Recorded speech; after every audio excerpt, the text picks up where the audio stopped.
Thank you, Dr. Yasmin, and thank you all so much for being here. I'm really so excited to see you here and get to talk about my research.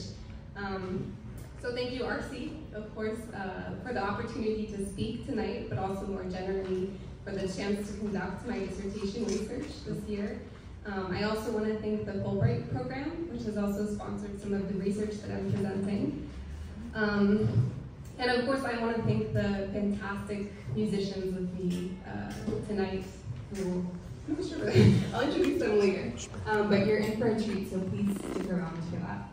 I want to see if I can. Does it sound okay like this?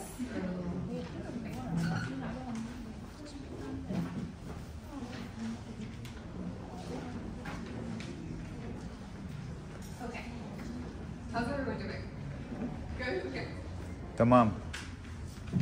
So I would like to start by sharing what some might call an ethnographic encounter and what others might call an embarrassing story. So to set the scene, I was at a recording studio in Zamalek with a very renowned musician in the traditional Arabic music scene, like really one of the top people. And during a break between the recording sessions, this musician, who also is a scholar and holds a PhD, asked me what I was working on. So I told him one of my dissertation in a nutshell phrases, like I'm working on the adoption of traditional, new musical instruments in the traditional text, starting with the violin family, leading up to the accordion. But before I could continue, he kind of gave this guffaw, and he said, how can you say that the accordion was ever part of the traditional text? There's nothing traditional about it.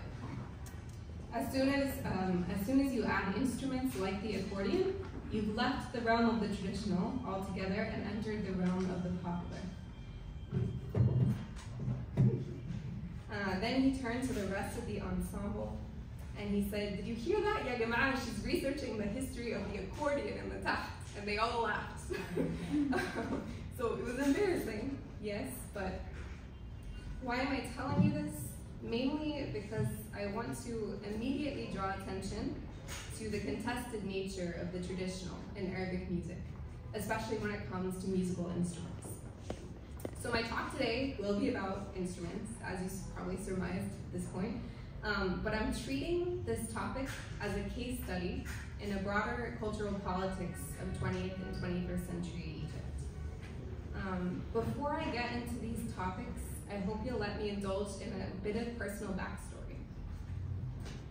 So I grew up in a pretty small, isolated town in California, which is about halfway between two major cities, San Francisco and Portland.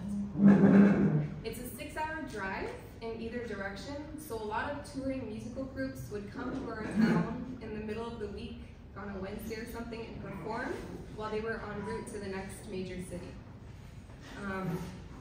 So I grew up playing the cello, this instrument, I think it's very and when I was 15 years old, one of these touring bands that came through the area asked if I could substitute for their cello player.